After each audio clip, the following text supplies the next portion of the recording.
Hello learners, welcome to NIOS Studio. We are here to talk about communication system. In this particular topic, we will be discussing details of wireline communication system.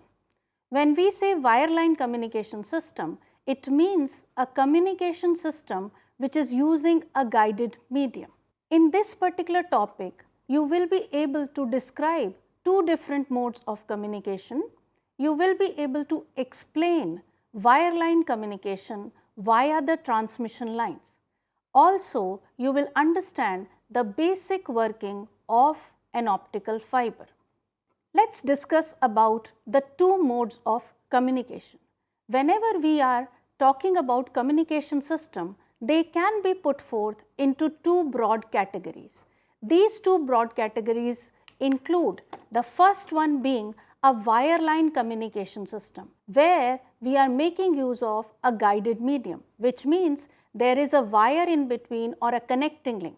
So, when we say wireline communication, it means that a transmitter is connected physically to the receiver with the help of the wire.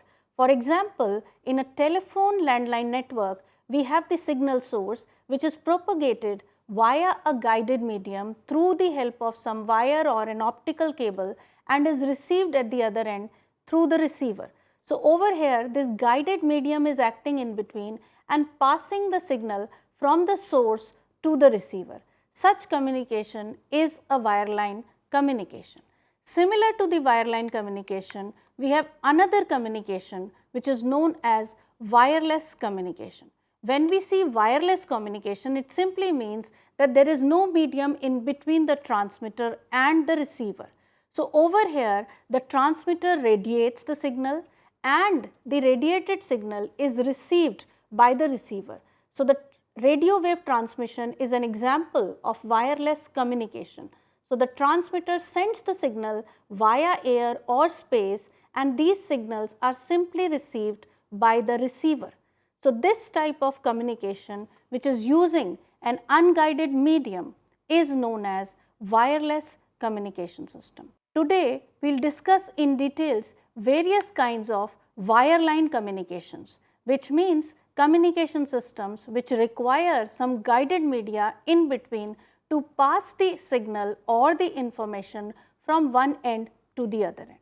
Now, when we say a wireline transmission, it requires a guided medium. So, a guided medium is like a twisted pair of transmission lines or a coaxial cable or an optical fiber. That means that the receiver and the transmitter are connected via this particular guided medium. All the wireline channels are absolutely private. They are very less prone to interference and data corruption. The wireline communication is a point-to-point communication, which means that the signal is sent to the receiver through a guided medium and therefore, the transmission is from one point to the other point.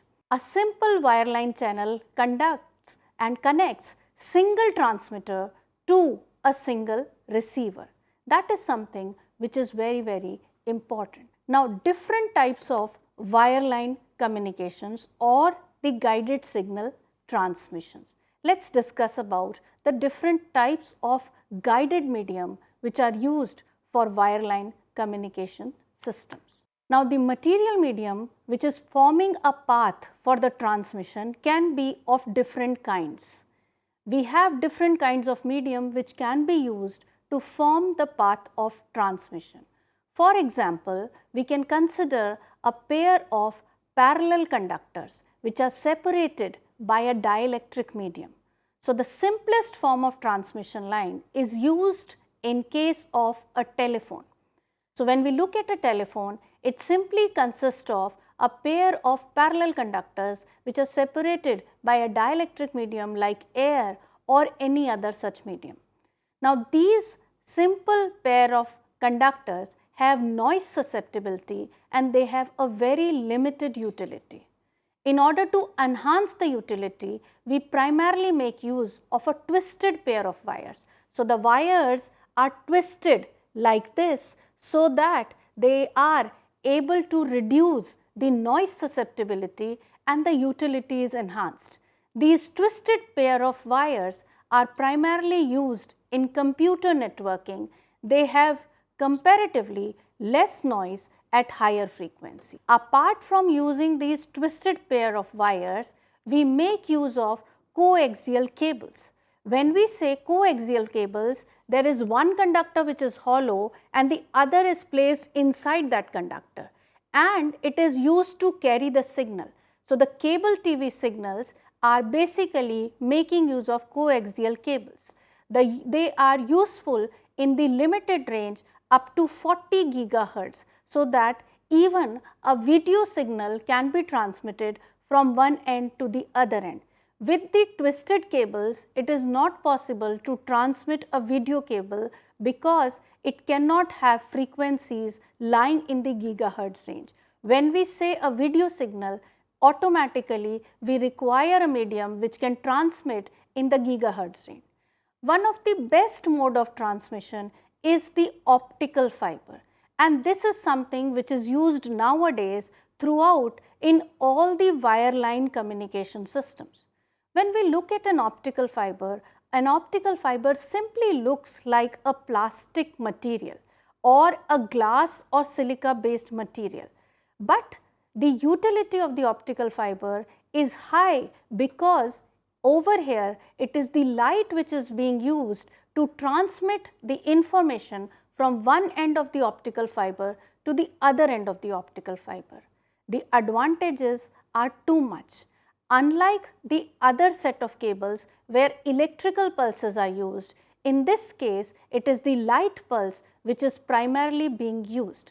Let's go into details of an optical fiber. Let's talk about optical fiber communication. When we look at this optical fiber communication system, we see this light being passing from one end of the fiber to the other end of the optical fiber. At very high frequencies, that is frequencies greater than 300 gigahertz, the transmission via wires or cables is not possible. At such high frequencies, it is this optical fiber which is very significantly used because it allows light to be propagated into the fiber using laser. High frequencies, that is infrared and optical range, enable us to transmit enormously high capacity of data via the optical fiber.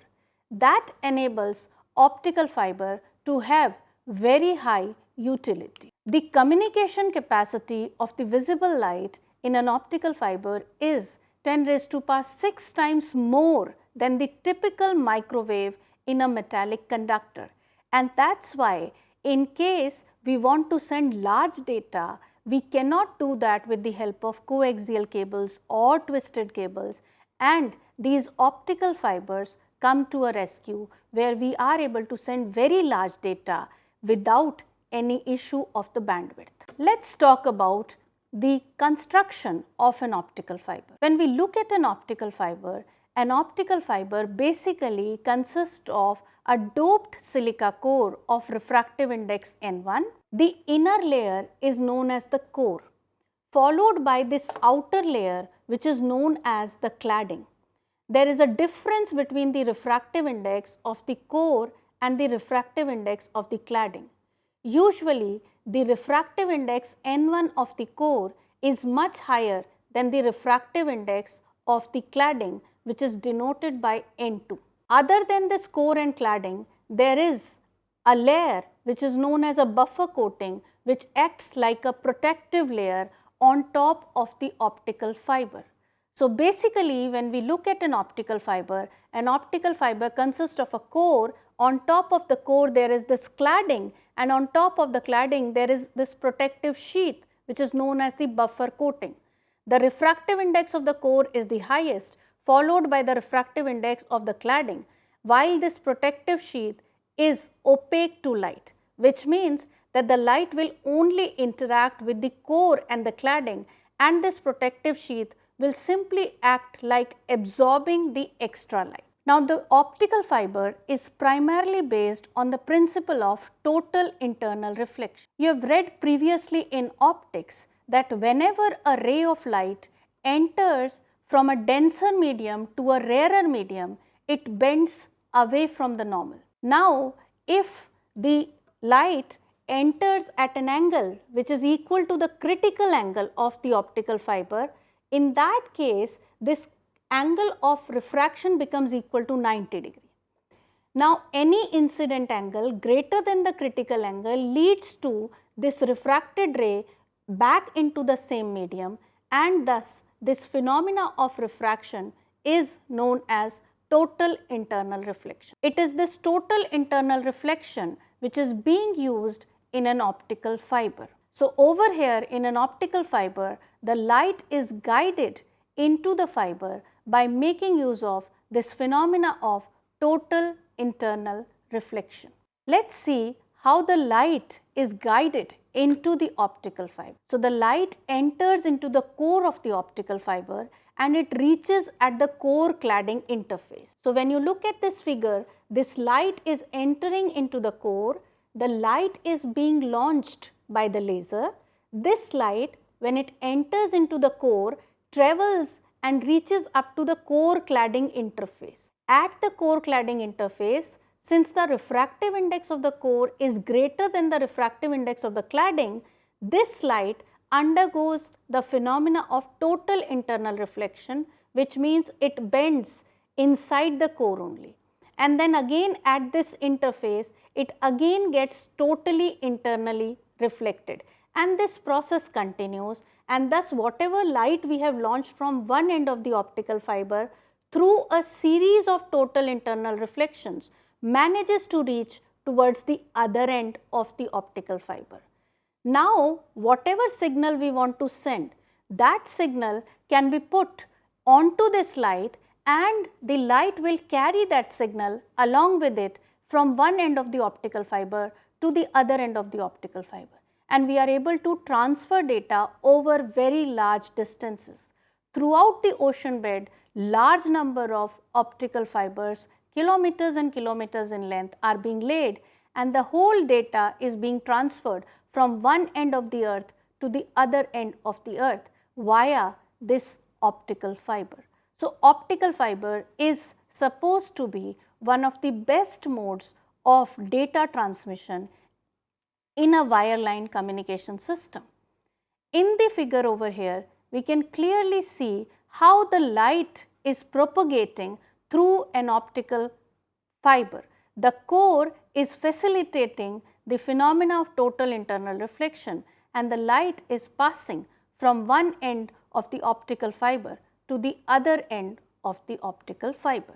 Now, in this particular topic, we discussed about different modes of communication. One was the wireline mode of communication and the other one is wireless mode of communication.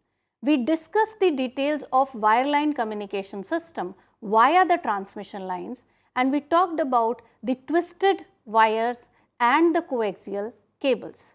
One of the best mode of transmission is an optical fiber, and we understood how an optical fiber works. Thank you, learners.